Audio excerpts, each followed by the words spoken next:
Bergabung. Oke. Jadi kelas ini kita membahas buku saya yang judulnya adalah Hypnoparenting ya. Jadi sebagaimana judulnya Hypnoparenting yang terdiri dari dua kata yaitu hipnosis dan parenting. Di buku ini saya menjelaskan tentang apa itu hipnosis dan juga bagaimana pemanfaatannya di dunia parenting gitu. Singkat ceritanya bahwa apapun yang dilakukan dan dikatakan orang tua itu adalah sebuah hipnosis gitu ya. Jadi orang tua adalah penghipnosis terkuat dan terhebat gitu ya bagi anak-anaknya. Karena kata-kata orang tua itu menjadi sebuah sugesti bagi anak-anaknya. Dan kemudian sugesti itu akhirnya jadi penentu nasib dari si anak tadi gitu. Itu yang seringkali nggak disadari gitu ya sebenarnya Bapak Ibu sekalian ya.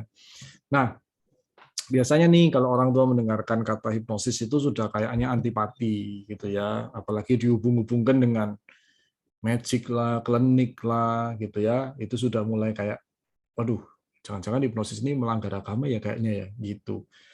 Padahal hipnosis itu adalah sebuah proses yang terjadi di otak kita, di mana sebuah informasi itu diserap dan disimpan di dalam memori jangka panjang. Ya, itu proses hipnosis. Jadi Bapak Ibu mau percaya Tuhan, mau nggak percaya Tuhan, mau beragama, mau nggak beragama, mau IQ-nya tinggi, mau IQ-nya biasa-biasa, mau kaya, mau miskin, mau muda, mau tua, mau laki, mau perempuan, gitu nggak peduli. Pokoknya ketika ada sebuah informasi dan kemudian informasi itu diserap, kemudian Anda bisa mengingat informasi itu, artinya Anda sudah melewati proses hipnosis. Ya, artinya informasi itu disimpan melalui sebuah metode proses hipnosis ke dalam otak kita. Ya, jadi itulah hipnosis sebenarnya. Ya, proses itu yang disebut proses hipnosis. Proses bagaimana kita mendengar, melihat, merasakan sesuatu, kemudian tersimpan di memori jangka panjang kita. Proses itu namanya hipnosis, gitu. Nah, di dalam parenting hal ini tuh sangat sangat sangat penting gitu ya, sangat berbahaya kalau kita nggak mengerti. Contoh yang paling sederhana, contoh yang bagus nih gitu ya. Ada klien saya yang anak seorang petani, tapi bukan petani penggarap ya, bukan petani yang punya sawah, bukan, tapi dia cuman garap tanahnya orang gitu ya. Jadi hidupnya miskin banget kayak begitu. Tapi si ibu itu selalu memanggil anak ini bos gitu ceritanya. Jadi tiap kali anak ini apa dipanggilnya, wah bos datang gitu. Awas awas ada bos gitu ya. Sampai remaja, sampai SMP, sampai SMA gitu, tetap orang ini anak ini dipanggil, wah ini si bos nih, si bos nih, si bos nih kayak begitu. Kemudian akhirnya dia SMA selesai, dia nggak kuliah, nggak punya dana, terus dia jadi satpam ya selama beberapa tahun. Sampai kemudian dari posisi satpam itu dia menemukan sebuah peluang usaha, dia menjalankan bisnis dan akhirnya beneran jadi bos beneran. Oke. Ya. Ketika dia ikut di kelas saya, dia akhirnya menyadari bahwa wah, ternyata ibu saya tanpa sadar, tanpa sengaja udah melakukan hipnosis ya, yaitu selalu panggil saya itu bos, katanya begitu. Dan beneran sekarang dia jadi bos gitu, ya. Sebaliknya, cerita yang satu yang lain lagi nih, kasus yang lain lagi gitu. Oke. Seorang klien usia 30-an, 35 ya kurang lebih, datang ke saya dan dia mengatakan apapun pekerjaan yang dia lakukan itu maksimal dia itu hanya bisa punya 3 juta rupiah. Ya. Walaupun omsetnya segede apapun, ya pokoknya yang dia bisa pakai cuma 3 juta. Ya. Dia pernah bisnis macam-macam, bahkan sampai punya bisnis yang omsetnya itu sampai 120 juta, 150 juta, tapi entah kenapa itu uang keluar, sisanya ya cuma 3 juta lagi. Gitu. Dia punya 3 anak, sehingga dengan 3 juta rupiah itu ya berat untuk menghidupi keluarganya. Nah, apa yang terjadi? Yang terjadi adalah karena si ibu sering mengatakan, kamu itu boros, gak bisa simpan uang. Ya, itu perkataan yang sering diulang-ulang, bahkan sampai dia usia 35 tahun. Kalau dia pergi ke rumah orang tuanya, mau pulang, orang tuanya selalu mengatakan, kamu simpan uang ya, sekarang udah punya anak. Ya, jangan sembarangan. Kamu itu boros orangnya. Harus pinter-pinter simpan uang ya. Kamu itu selalu boros, selalu seperti itu. Omongannya itu selalu gitu. Jadi bayangin aja si anak dari mulai kecil disugesti kamu itu boros, kamu itu boros, kamu itu boros, kamu itu boros. Dan ya pada saat dia dewasa ya uang selalu keluar untuk keperluan apapun yang kayaknya logis gitu. Nah, jadi itu adalah beberapa kasus yang saya bisa ceritakan nih ke Bapak Ibu sekalian bahwa betapa bahayanya sugesti yang dilakukan oleh orang tua yang tidak disadari seperti itu. Ya, detail-detailnya nanti bagi teman-teman yang baru bisa lihat ya video-video yang rekaman dari kelas ini yang sudah ada ya dari mulai bulan apa ya itu ya, Bro Tony. Pokoknya ini udah 9 pertemuan deh, ya. Berarti ada 8 video sebelumnya, gitu ya. Itu 8 video sebelumnya. Ya, silakan ditonton. Oke. Nah, jadi seperti itu Bapak Ibu sekalian tentang hypnoparenting. Sangat sangat ini ya, sangat apa ya? Sangat penting gitu ya bagi orang tua untuk mengerti bagaimana otak ini menyerap satu informasi gitu ya. Gimana cara dapatkan linknya, bisa kontak ketua kelas ya Bro Tony, nanti kayaknya udah disediain deh ya ketua kelas mana dia. Ya, sahabat kelas saya kirimin ya untuk link. Nah itu ya nanti dikirimkan ya yang video-video pertamanya, oke ya, jangan khawatir gitu kan ya. Gimana cara dapatkan linknya nanti dikirimin, oke ya, thank you. Ini ada yang sudah beli bukunya, bagus, thank you. Ya, jadi buku itu benar-benar membuka sebuah wawasan ya. Saya menuliskan buku itu supaya banyak orang tua yang akhirnya sadar melek bahwa perannya itu sangat penting. Kata-katanya itu sangat menentukan hidup seorang anak nantinya. Ya, kata-katanya itu sangat menentukan hidup seorang anak. Begitu ya, teman-teman sekalian. Jadi makanya itu penting banget gitu ya bagi para orang tua itu untuk mengerti tentang apa sih hipnosis itu gitu ya, dan bagaimana kita menggunakan ilmu tadi, pemahaman tadi itu untuk kebaikan anak justru gitu ya, bukan untuk apa, bukan malah kita malah menjatuhkan anak ya seperti itu. Oke, banyak hal yang tanpa sadar dilakukan orang tua ya, seperti hari Selasa ya, sekarang hari apa ya? Minggu ya, hari Selasa. Hari Selasa saya ketemu dengan seorang klien yang dia itu merasa keluhannya adalah dia merasa kalau dia ngerjain sesuatu itu begitu ketemu tantangan itu dia mundur gitu. Jadi dia les piano. Awal-awal excited gitu, ya. Tapi begitu sampai tingkat tertentu mulai ada kesulitan, ya quit, ya stop. Nggak diterusin lagi gitu. Kemudian dia les gambar, sama juga. Dia les coding, programming ya, sama juga. Dia les apapun juga pokoknya gitu ya. Selalu berhenti di tengah jalan, nggak pernah sampai tuntas selesai, itu nggak pernah. Oke. Nah, kemudian singkat cerita dia datang ke saya ya sama orang tuanya ya tentunya ya sama orang tuanya gitu. Pada saat sesi penggalian saya tanya apa sih yang kamu rasakan begini begini begini gitu ya. Singkat cerita Bapak Ibu sekalian, akhirnya terungkap satu kejadian, bukan satu ya, banyak kejadian gitu kan ya, di mana mamanya sering apa ya, sering mengata-ngatai, terlalu sadis ya mengata-ngatai ya, di mana mamanya itu sering mengatakan pada dia kalau dia misalkan nggak bisa, kalau dia ngelakuin sesuatu yang salah, mamanya itu selalu mengatakan, kamu itu mikir pakai otak kenapa sih, otak itu dikasih dipakai katanya. Kata-kata itu sangat sering, kayak makanan sehari-hari katanya.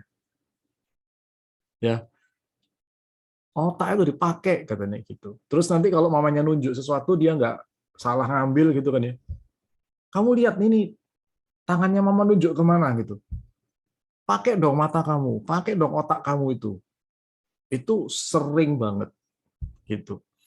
Nah, Bapak Ibu sekalian, dia umur 17 tahun sekarang, ya, mau lulus SMA.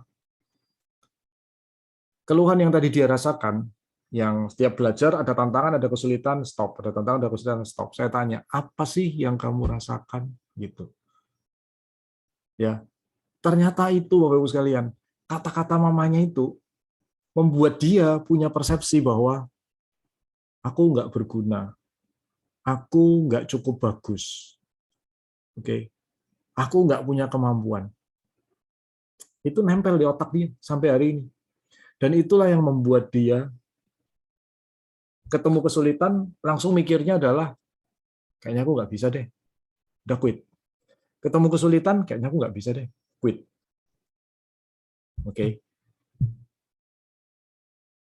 Bapak Ibu sekalian, baru umur 17 tahun terasa apa yang Anda lakukan, apa yang Anda katakan pada anak Anda di umur 7 tahun, 8 tahun, 9 tahun. Itu baru muncul efeknya di usia 17-18 tahun. Jadi kalau Anda sekarang ini merasa bahwa buktinya anak saya nggak apa-apa, emang nggak apa-apa. Tunggu deh, dia usia 17, 20, tunggu aja. Oke, kita lihat nanti apa yang terjadi. Mudah-mudahan baik ya, mudah-mudahan gitu. Ya, tapi kasus-kasus yang saya tangani begitu banyak Bapak Ibu sekalian. Itu udah membuktikan bahwa kata-kata yang dilakukan orang tua di masa-masa awal perkembangan anak itu dibawa sampai dewasa. Oke. Seperti itu ya, Bapak Ibu sekalian. Jadi, ya begitulah. Makanya ketika orang diminta belajar parenting itu kayaknya anak gua nggak ada masalah. Iya, memang nggak ada masalah. Nanti 10 tahun, 15 tahun lagi, baru Anda lihat ada masalah di sana. Itu pun kalau orang tuanya nyadar bahwa dia adalah penyebabnya. Gitu. Dan itu pun kalau anaknya juga nyadar kalau itu masalah. Kalau dia nggak nyadar, kalau si anak menganggap bahwa, oh ya memang aku udah ditakdirkan on bodoh seperti ini, gitu. Ya sudah, dia akan seperti itu sampai dewasa. Gitu.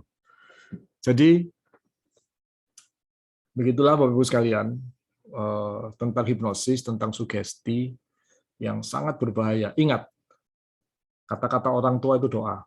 Kata-kata orang tua itu sugesti. Jadi apapun yang Anda katakan, ya itu yang akan terjadi pada anak Anda. Oke ya. Gitu ya, jelas ya. Oke, sekarang kita buka pertanyaan nih. Kayaknya ini udah banyak pertanyaan ini ya.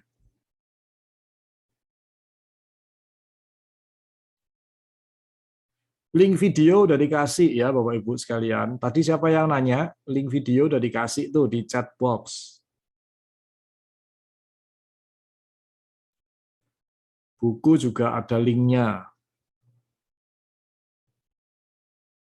Apakah terlambat untuk ortu berubah sikap terhadap anak umur 7 tahun? Tidak ada kata terlambat. Oke, bahkan ketika anak Anda umur 20 tahun pun, saya punya klien banyak banget yang anaknya itu usia 20 tahun dan mereka itu baru sadar, baru belajar, dan mereka berubah. Dan bisa.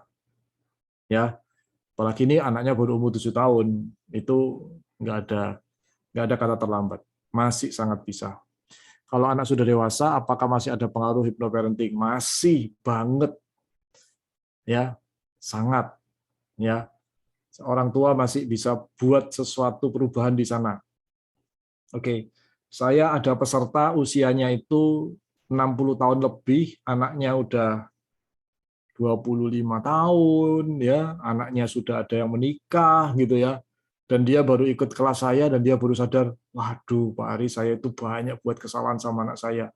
Pantes anak saya yang gede, yang udah married, itu dia punya perilaku begini, begini, begini, begini, kayak gitu. Aduh, saya bisa berubah nggak ya, katanya gitu. Dan bisa. Ya, selama orang tuanya mau, bisa. Gitu. Oke. Nah, kemudian setelah dia berubah, dia mulai mempengaruhi anaknya supaya ikut kelas saya juga gitu kan. Dia pun juga say sorry sama anaknya dan sebagainya kayak gitu-gitulah ya. Pokoknya itu aduh terharu banget deh setelah itu ya, karena terjadi rekonsiliasi lagi antara orang tua dengan anak kayak gitu ya. Aku suka banget kata-kata jelek ke anak. Wow, udah berusaha tapi kayak selalu terulang masa kecilku, dibentak-bentak dan dipukulin ayah. Mungkin ke bawah. Yes, tuh kan. Nah, begini nih ya, nih Bu Nur Indah Mahardani. Oke. Jadi, saya paham Anda melakukan itu karena di memori Anda itu kayaknya udah diprogram untuk mengatakan kata-kata jelek dan kasar gitu. Nah, sekarang Anda yang harus memutuskan untuk memutus mata rantai ini. Karena kalau Anda lakukan terus, anak Anda yang akan menerima kata-kata jelek dari Anda sekarang juga akan meneruskan lagi ke anaknya lagi, which is itu adalah cucu Anda nantinya, gitu. Dan itu nggak akan pernah berhenti, gitu ya. Oke, jadi Bu Nurinda, Anda perlu melakukan apapun yang perlu dilakukan, ya, supaya ini mata rantainya putus, stop di Anda, gitu. Masih sangat mungkin, gitu ya, Bu Nur. Tampol nih, aduh, ada yang ketampol. Sekarang nggak kerasa apa-apa ya, kayak kenggong. Ternyata baru muncul efeknya. Iya memang gitu. Ya bahkan ada yang muncul di usia 30, 40 tahun, efeknya baru muncul. Serius. Banyak ya klien saya yang kayak gitu. Aku juga kadang suka bilang matanya dipakai. Nah, lu ya. Aduh, ayo Bu, berubah-berubah gitu kan ya. Pak Arisandi dan ketua boleh dong buat kelas lagi khusus belajar mengenal. Waduh, ini. Buat kelas lagi. Gimana, Bro?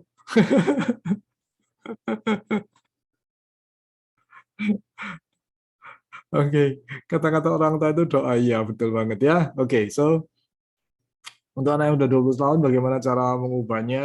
Oke, aduh. Bu, ini Ibu apa Bapak ini? Apa kayaknya ya, Pak Christian ya. Pak Christian, lihat video-video saya yang udah di itu tadi ya di sebelum-sebelumnya ya, ada 8 video nih. Di kelas ini ada 8 video nih ya. Kemudian baca buku saya dulu yang Hypnoparenting. Oke, supaya tahu bagaimana caranya. Gitu ya, Pak Christian. Intinya masih ada waktu cukup banyak, Pak Christian, untuk bisa mengubah segala sesuatunya. Anda masih bisa punya peran yang besar walaupun anak usia 20 tahun. Oke. Harus bagaimana kalau udah terlanjur sering ngomong yang nyangkut-nyangkut otak, mata. Stop gitu kan ya. Stop dulu, yang penting stop dulu. Sekarang ganti dengan kata-kata yang memberdayakan anak. Ingat, kata-kata Anda itu doa, kata-kata Anda itu sugesti, gitu.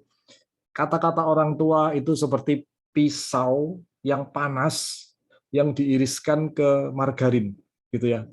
Langsung tembus, gitu. Ya. Nah, sekarang Anda harus hati-hati tuh dengan itu. Jadi otak anak itu kayak mentega gitu ya, kayak margarin itu ya. Jadi kata-kata Anda itu kayak pisau yang panas tuh. Jadi Anda harus hati-hati banget tuh. Ya, karena itu langsung nyes gitu, langsung masuk Bapak Ibu sekalian.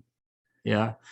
Jadi bagaimana caranya? Stop. Yang pertama adalah stop. Jangan menggunakan kata-kata yang negatif walaupun maksud Anda itu memotivasi, ya. Tetapi anak Anda tidak menangkap maksud motivasi itu. Yang ditangkap adalah kata-kata jeleknya. Ya, nggak usah jauh-jauh. Bagaimana dengan Anda sendiri dulu dengan orang tua Anda? Ya kan? Ya, tetap aja masuk kan? Coba Bapak Ibu sekalian pikir gitu kan, coba renungkan. Apakah tingkah laku Anda, perilaku Anda, habit Anda, cara berpikir Anda hari ini itu sangat dipengaruhi dengan apa yang Anda terima dulu di masa kecil. Coba aja renungkan.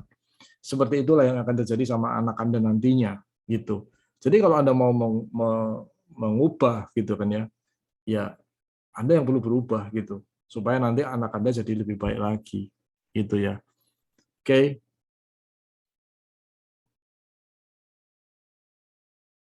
oke ya, jelas ya Bapak Ibu sekalian. Salah satu kata yang sering banget saya rekomendasikan adalah sering-sering katakan pada anak Anda, Mama percaya, Papa percaya. Itu penting banget. Teruskan aja. Mama percaya bla bla bla, Papa percaya bla bla bla gitu kan. Misalkan Mama percaya makin hari kamu itu makin mudah untuk belajar matematika misalkan. Papa percaya bagi kamu makin hari itu makin mudah paham matematika. Hari ini kamu belum paham, nggak apa-apa nak. Papa dulu juga gitu. Tapi percayalah, kamu itu makin hari nanti pasti makin mudah. Percaya deh. Oke, ya, Bapak Ibu sekalian, kata-kata Anda itu benar-benar akan menjadi kenyataan loh. Kenapa ada anak sekarang itu dengar kata matematika dengan kata bahasa Indonesia, dengar kata tentang bahasa Inggris itu sudah aduh kayak gitu kan ya. Ya karena Anda mungkin mengatakan yang seperti itu gitu. Oke. Ayo belajar. Susah loh ini bahasa Inggrisnya, kamu harus belajar loh. Kalau enggak nilai kamu jelek gitu. Udah disugesti, susah loh gitu kan ya. Oke. Ya udah, akhirnya anak Anda benar-benar merasakan susah gitu. Ya, jadi hati-hati loh, ya. Jadi Bapak Ibu sekalian, hari ini diri Anda, anak Anda menjadi seperti apa? Itu adalah hasil dari sugesti yang dominan yang diterima di otaknya. Gitu. Ya. Kalau itu negatif, berarti harusnya Anda juga bisa mengubah dong. Karena otak kita itu nggak bisa bedain kok positif atau negatif. Apapun diserap gitu. Ingat ya Bapak Ibu sekalian, otak kita itu seperti tanah. Kalau Anda melempar biji semak-semak, bibit semak-semak ke tanah, ditumbuhkan juga semak-semak. Kalau Anda melempar bibit padi, ditumbuhkan padi juga. Berguna, gitu kan ya. Jadi, Anda ngomong apapun ke anak Anda, itu ditumbuhkan oleh otaknya. Anda ngomong, kamu ini bodoh banget sih. Kamu ini udah dijelasin berkali-kali kok. Nggak nangkep-nangkep sih, bodoh banget sih, gitu kan ya. Oke, kamu ini lemot banget sih. Aduh, kamu ini harus diajarin dengan cara gimana ya supaya ngerti ya. Masa gini aja kamu nggak ngerti-ngerti ya, nggak paham-paham ya. Oke. Atau Anda mengatakan, aduh nak, kamu ini ceroboh banget sih. Ini kan udah berkali-kali gitu kan. Kamu jangan ceroboh-ceroboh kenapa? Ya, otak Anda nggak bisa bedain. Pokoknya kata-kata itu diserap. Aku ceroboh, aku lemot, aku lelet. Oke, itu diserap sama anak Anda. Makin sering Anda katakan, maka itu makin kuat tertanam di otak anak Anda. Nah, hal yang sama juga ketika Anda mengatakan, Mama percaya kamu, pasti kamu bisa. Papa percaya kamu, hari ini kamu belum bisa, tapi Papa percaya kamu pasti bisa. Anda mengatakan hal yang sama, hasilnya juga akan berbuah nantinya. Gitu. Bapak Ibu ingat, waktu yang dipakai sama loh. Waktu yang Anda pakai untuk ngomong, kamu bodoh banget sih. Dengan Anda ngomong, Papa percaya kamu pasti bisa. Waktunya sama. Oke, tapi hasilnya beda. Ya, ingat ya kayak tanah tadi ya. Anda bisa aja nanam bibit semak-semak, atau Anda mau melempar bibit padi. Iya, apapun yang Anda lempar ditumbuhkan oleh otak. Seperti itu prinsipnya. Hati-hati ya. Oke. Otak anak Anda tidak bisa bedain. Oh ini berguna, oh ini nggak berguna. Nggak bisa. Pokoknya yang dia dengar, yang dia rasakan, diserap, disimpan, di memori jangka panjang, dan menjadi program otaknya dia untuk menjadi program perilakunya dia di kemudian hari. Ya, seperti itu. Jelas ya, Bapak Ibu sekalian. Oke. Tadi pertanyaannya Pak Aru udah terjawab ya, harus bagaimana udah ya. Jadi gunakan kata-kata yang memberdayakan. Kalau anak umur 6 tahun sering lihat ortu bertengkar sejak kecil, apa efek ke depannya? Waduh, banyak efek ke depannya. Bisa aja dia berpikir bahwa pernikahan itu merepotkan, pernikahan itu menyeramkan. Bisa. Banyak klien dewasa saya yang punya masalah seperti itu. Mereka nggak mau punya pasangan, takut karena mereka melihat orang tuanya bertengkar, sehingga mereka menyimpulkan di bawah sadar, apain ya merit itu ya, kalau isinya itu cuma perang aja. Mendingan aku sendiri. Nah, oke. Okay. Bapak Ibu coba pikirkan, renungkan. Masuk akal nggak? Ketika seorang anak itu sering melihat orang tuanya bertengkar, kemudian dia menyimpulkan, ngapain merit ya kalau isinya bertengkar? Mendingan aku sendiri.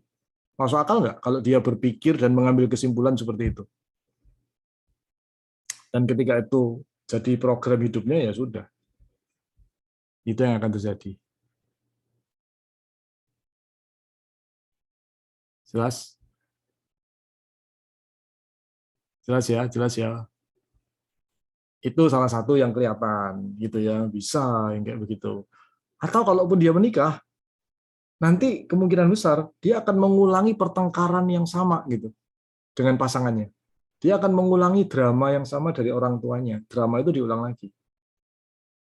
Bisa kayak gitu. Oke. Banyak nih kemungkinannya, Bu Roxanne. Ya, oke. Oke, gimana memotivasi anak usia 12 dan 25 tahun? Sama caranya, kasih aja sugesti seperti tadi, sering-sering.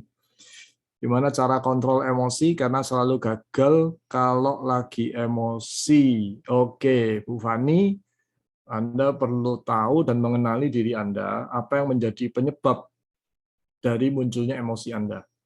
Karena kalau Anda tidak tahu penyebabnya apa, maka Anda berusaha ngontrol percuma. Pada titiknya Anda pasti akan meledak lagi, meledak lagi. Biasanya kesadarannya di akhir, gitu ya. Setelah lewat baru sadar. Terus Anda berjanji bahwa ini yang terakhir kali, besok nggak akan ada lagi. Ternyata besok terulang lagi. Oke, Anda berjanji lagi ini yang terakhir kali dan besok terulang lagi. Gitu. Kenapa? Karena keputusan Anda untuk mengendalikan emosi itu adalah keputusan sadar. Sementara Anda punya yang namanya program bawah sadar yang begitu kuat. Kalau program bawah sadarnya itu tersulut, maka pikiran sadar yang kepingin kontrol emosi tidak berdaya. Akhirnya Anda selalu seperti itu. Gimana cara menerinya?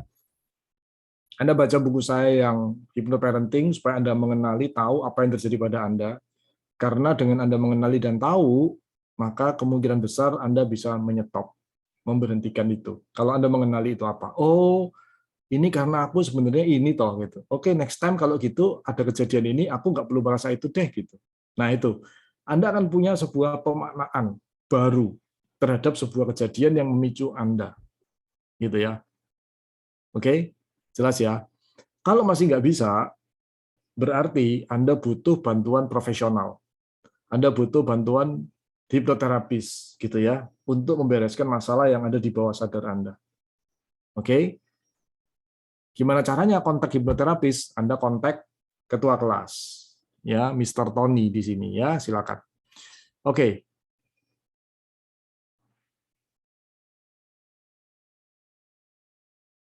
Saya waktu kecil sering mendapat kata-kata seperti itu dan masa kecil selalu minder karena prestasi sekolah yang kurang dibanding adik-adik saya. Saat umur 22, untung bisa pemulihan, gambar diri, dan setelah itu baru sadar ternyata saya pintar dengan pemikiran out of the box. Dan sekarang malah sering diminta pendapat oleh keluarga. Yes. Beruntung banget Pak Effendi, Anda punya satu momen di mana akhirnya terjadi pembalikan. Gitu kan ya. Coba itu nggak ada, waduh, nggak tahu apa yang terjadi kan. Nah, gitu loh Bapak Ibu. Kasus kayak Pak Effendi ini, ya bisa dikatakan beruntung banget gitu kan ya. Dia mengalami masa-masa di mana terjadi sebuah proses pembalikan gitu. Tapi apakah Anda akan membiarkan anak Anda dan berharap, oh nggak apa-apa lah suatu hari dia nanti bisa tersadarkan. Apakah Anda mau begitu? Ayo, mau nggak? Nggak apa-apa lah sekarang dimarah-marahi aja, dikata-katai aja. Suatu hari nanti kan dia akan sadar sendiri gitu.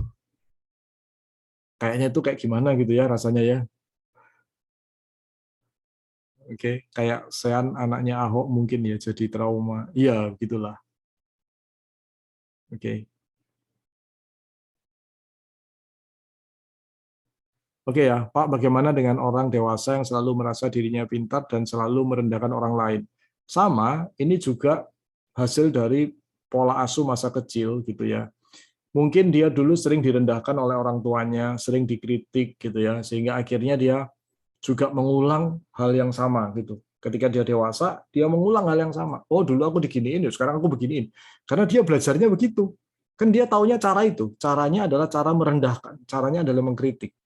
Ya udah dia pakai cara itu ke orang lain. Ya kan belajarnya dia begitu. Jelas ya maksudnya ya. Pak siapa tadi? Siapa tadi yang nanya ya? Oh, Bu Roxen ya. Oke. Pak Siswadi, karakter seorang anak bukankah juga karena gen dari orang tuanya? Betul. Karakter seorang anak itu memang ada gen dari orang tuanya. Tetapi pola pikir itu juga penting. Itulah kenapa kita dikasih Tuhan otak, ya, dan kita dikasih yang namanya free will, kebebasan memilih, gitu. Kalau nggak ada free will, ya udah enak kan, udah ngikutin aja gitu. Tapi kan kenyataannya tidak, gitu kan? Betul ya Pak Siswadi ya. Jadi kita punya pilihan, ya, kita punya pilihan. Jelas ya, Pak Siswadi. Kalau papa mamanya nggak sinkron gimana? Soalnya papa anak-anak masih mode kuno, nggak mau berubah. Nah, ini PR-nya luar biasa kalau begini. Model kuno nggak mau berubah ya. Ini berarti ini yang nanya ibu ini ya, Bu Aru ya ini ya. Ibu yang perlu belajar, terus pelan-pelan mulai apa ya? Mulai menyesatkan suami ke jalan yang benar, gitu ya. Mulai mengarahkan suami gitu kan ya. Tapi dengan cara yang halus, pelan-pelan, tetap respect gitu ya, sehingga dia nggak terasa gitu. Oke. Oke ya. Ataukah terlalu dimanja? Bisa. Ya kasusnya yang tadi ya Bu Raksan ya, terlalu dimanja bisa aja. Banyak kemungkinannya. Intinya orang dewasa yang semena-mena begitu, yang merendahkan orang, itu pasti ada sebab. Itu pasti ada luka batinnya gitu. Sehingga dia memperlakukan orang seperti itu. Pasti ada luka batinnya. Gitu ya.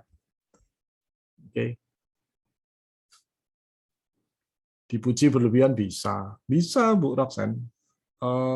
Kemungkinannya banyak gitu ya. Kemungkinannya banyak. Yang menjadi penyebab itu banyak banget kemungkinannya. Oke.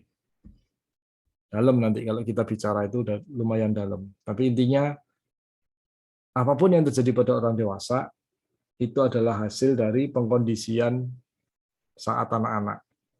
Ya, pengkondisian itu penting banget. Apa yang dilakukan orang tua, apa yang dikatakan orang tua itu yang akan jadi pengkondisiannya. Walaupun orang tua nggak sadar kalau itu adalah pengkondisian, gitu. Tetapi proses yang terjadi di pikiran itu terus berjalan. Nggak peduli orang tuanya mengerti ilmu tentang pikiran atau orang tuanya nggak mengerti ilmu tentang pikiran, cara kerja otak menyerap tetap sama. Ya, cara kerja otak kita menyerap informasi, memaknai tetap sama. Nggak peduli Anda ngerti apa enggak. Gitu ya, Bapak Ibu sekalian. Jadi itulah tentang hypnoparenting yang saya tuliskan di buku saya, ya, di buku hypnoparenting itu, di mana buku itu saya bermaksud untuk mengedukasi dan untuk menginspirasi para orang tua dari hasil terapi yang saya lakukan pada berapa, aduh, saya sampai nggak bisa ngitung lagi ya. Intinya saya itu udah melakukan hipnoterapi pada orang dewasa, pada anak-anak itu sejak tahun 2000, Bapak Ibu sekalian.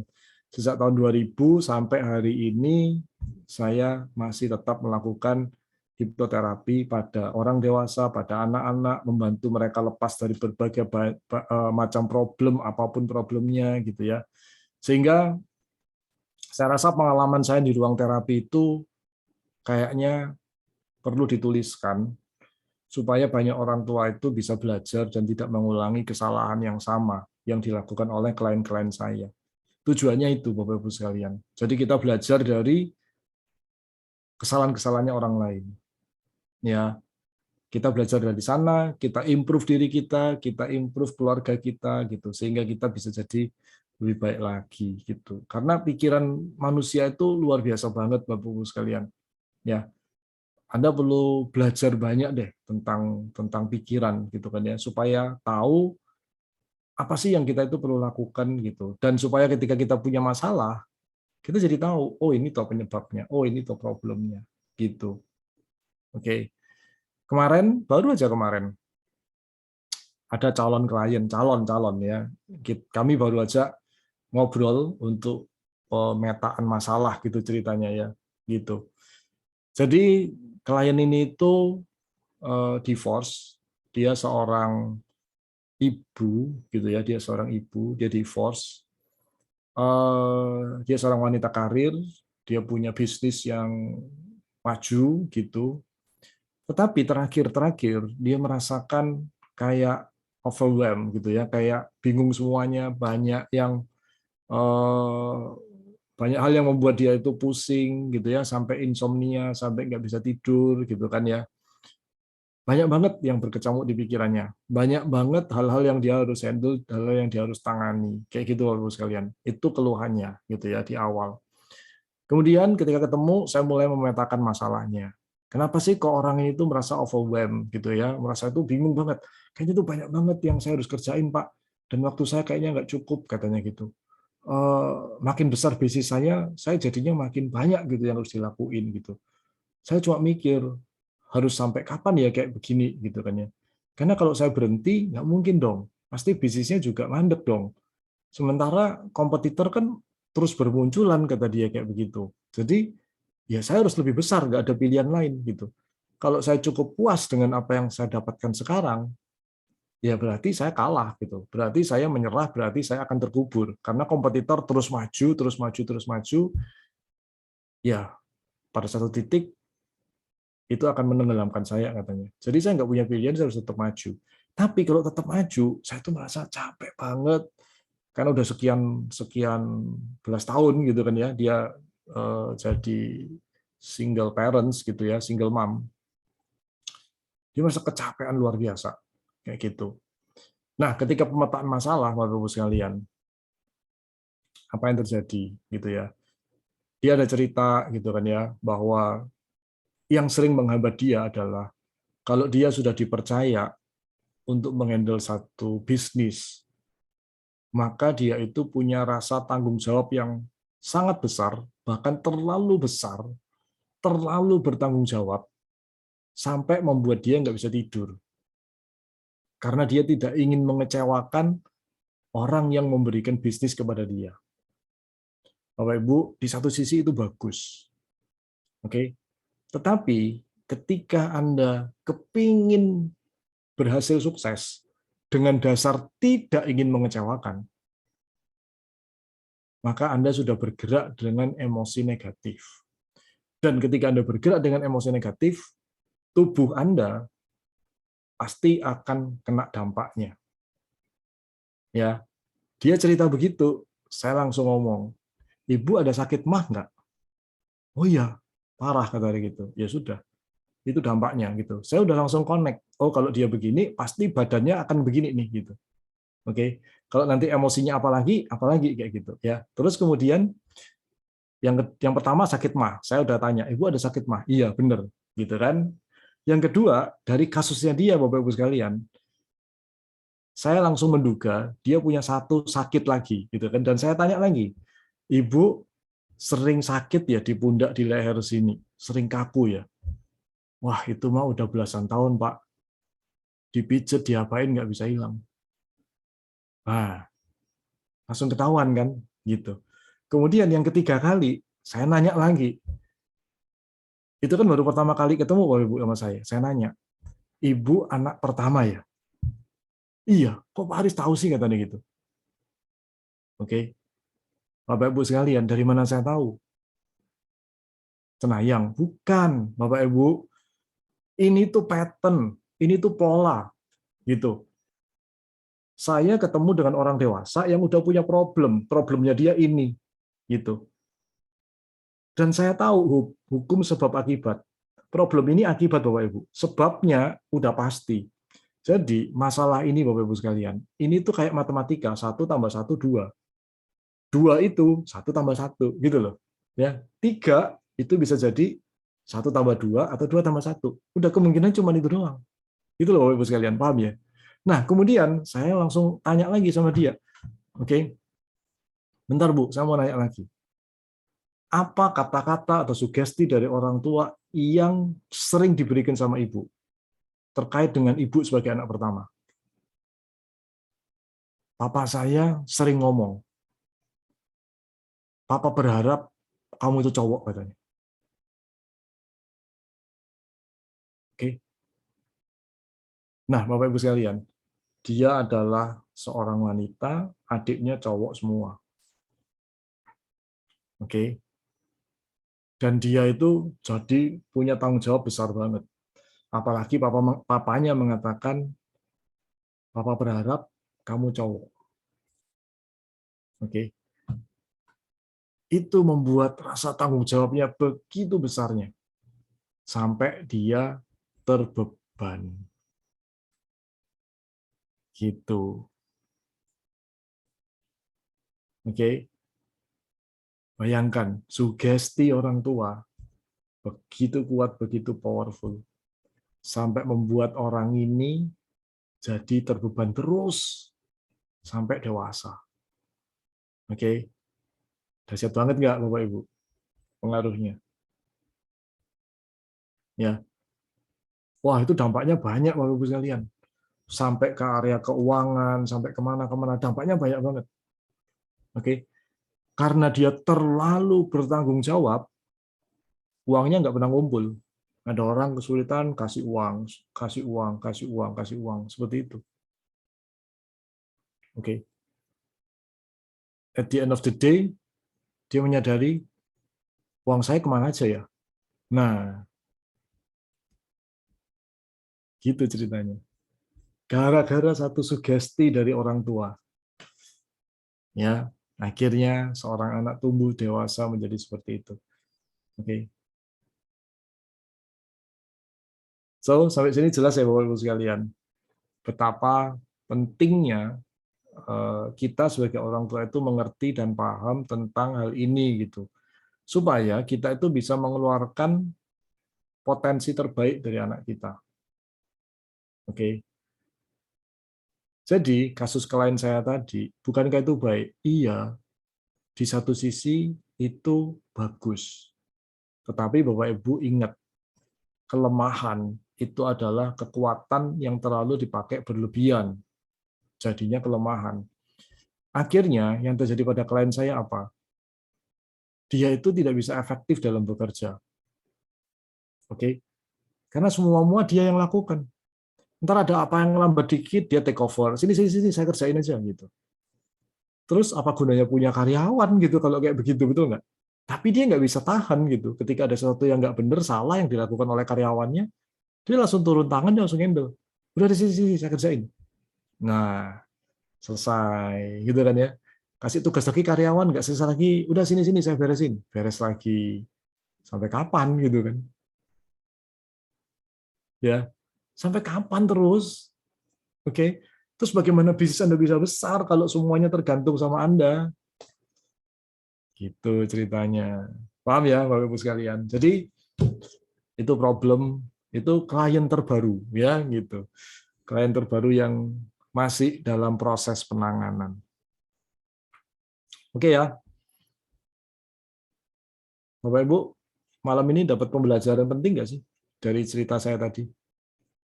Oke, ini ada pertanyaan dari Pak Steven. Kalau misalnya anaknya cengeng dan manja, tapi di depan orang-orang kita bilang bahwa dia itu anak yang mandiri dan juga kuat supaya anaknya berubah, apakah salah, tepat? Oke, itu balik lagi ya. Kita perlu tahu bagaimana motivasi dia. Kita harus melatih dia juga. Jadi begini, nggak cukup hanya dengan ngomong aja seperti itu nggak cukup. Oh ini mandiri hebat anaknya gini gitu. Itu nggak cukup, gitu ya. Itu membantu nggak? Iya, itu membantu. Tetapi sehari-harinya itu selaras nggak gitu. Anda ngomong, oh ini anak ini hebat, kuat gitu. Besok, ma bukain, dibukain. Ma pakein sepatu, padahal dia harusnya bisa pakein gitu kan ya. Nah, seringkali tanpa sadar, orang tua yang melakukan sesuatu sehingga menghasilkan anak-anak yang tanda kutip manja dan cengeng tadi.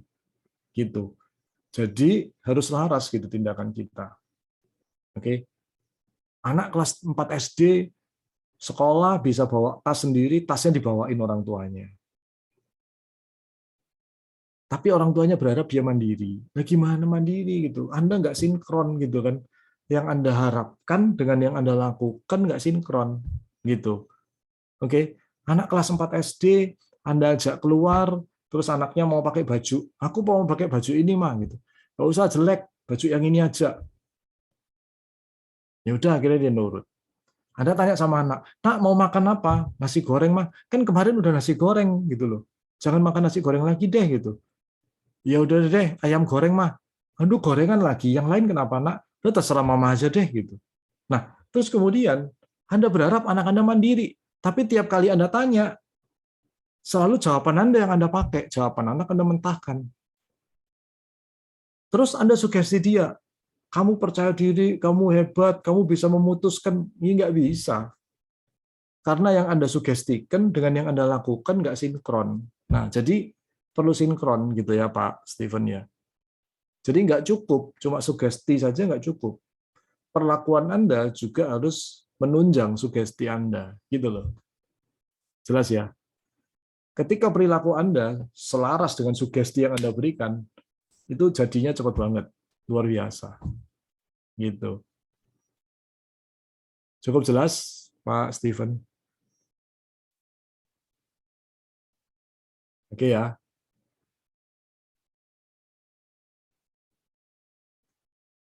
Saya sering banget mendapatkan kasus-kasus seperti itu ya. Yang saya ceritain tadi itu semua real case kok Bapak Ibu sekalian ya.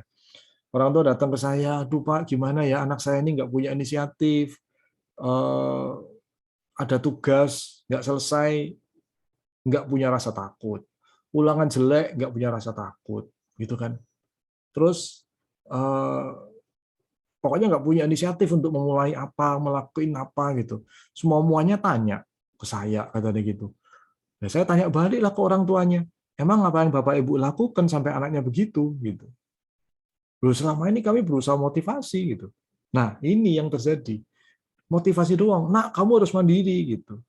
Tapi anaknya mau pakai baju, aku pakai baju ini, nggak usah jelek, baju ini aja. Lah gimana mau mandiri? Anda sendiri tidak melatih anak Anda mandiri. Anda sendiri tidak melatih anak Anda untuk ngambil keputusan dan tanggung jawab dengan keputusannya. Anda selalu membuatkan keputusan untuk anak Anda. Tapi Anda berharap dia mandiri. Gak nyambung kan? Gitu ya Bapak Ibu sekalian.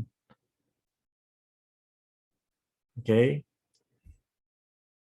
Pak, kalau anak disuruh melakukan sesuatu dan selalu minta barteran, pertanyaan saya dari mana dia meniru ini?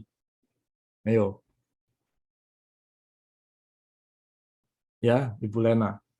Dari mana dia dapat ide barteran ini? Pasti dapat ide ini, nggak mungkin nggak. Pasti dapat ide. Dari mana dia dapat ide ini? Nah, kalau Anda sudah ketemu kenapa dapat ide begitu, Anda jelaskan. Oh, kalau yang ini barter karena ini. Kalau bisa dijelasin, kalau nggak bisa, ya berarti Anda harus mengaku salah. Gitu ceritanya. Oke.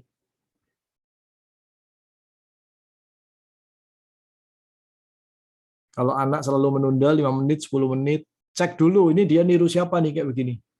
Kata-kata siapa yang dia kopas? 5 menit ya, 10 menit ya ini. Kata-kata siapa yang dia kopas? Cek dulu. Ya. Nah, kalau udah ketemu, sumbernya dipotong, sumbernya dibereskan dulu. Oke. Dan setelah itu baru kita bisa ngomongin dia. Yuk, Nak, kalau ngelakuin sesuatu langsung ya gitu. Tapi sumbernya pastikan dibereskan. Gitu ya, Bu Christine. Jelas? Anak-anak itu kan kayak kertas kosong ya. Bener nggak sih?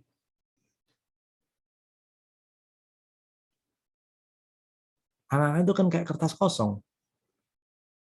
Ya, kata-kata dan tindakan orang tua itu adalah tulisan di kertas kosong tadi. Jadi ya mereka cuma meniru sebenarnya. Gitu ya. Oh, ini keponakan tahun lalu papi mami pass away hampir bersamaan, sekarang dia tinggal. Oke. Ya, berarti harus dipotong ya polanya, Bu Christine.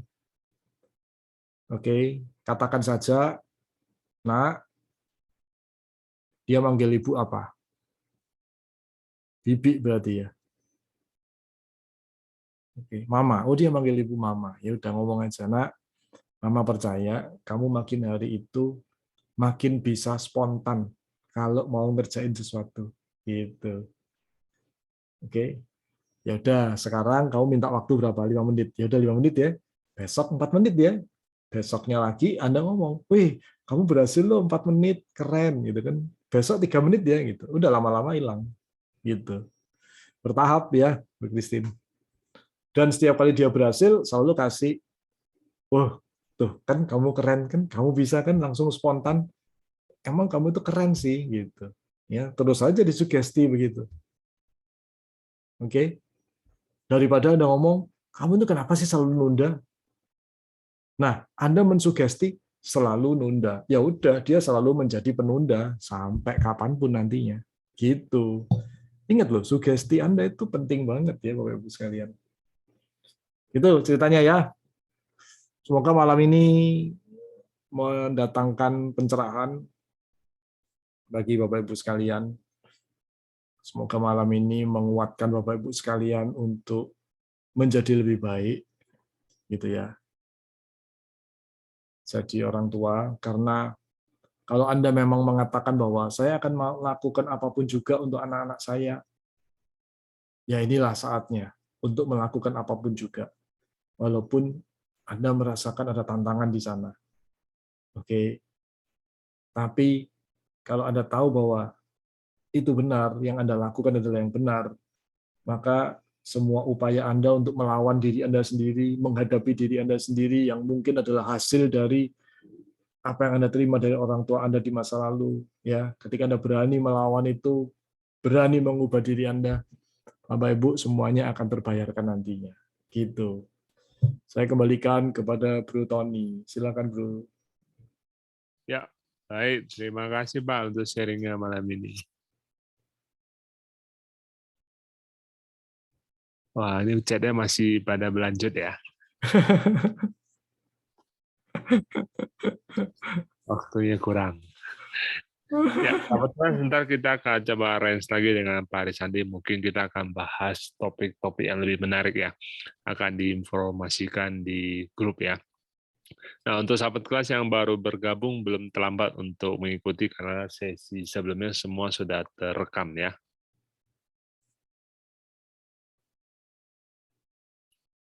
Oke, ya bagi sahabat kelas yang mungkin ada pertanyaan atau hal-hal yang berhubungan dengan hypnoparenting bisa chat melalui WA ya. Oke, baik. Demikian untuk kelas kita malam ini. Kita akhiri sampai di sini. Sahabat kelas, kita akan jumpa kembali di sesi berikutnya. Kita akan informasikan lagi untuk kelas-kelas yang lebih menarik lagi di grup. Baik, demikian kelas kita malam ini. Terima kasih Pak Arisandi untuk waktunya. Thank you. God bless you all. Ya, selamat malam semuanya. Sampai jumpa di kelas berikutnya. Terima kasih Pak. Terima kasih, Pak. Ceritanya. Terima kasih. Mari. Halo, Tuan.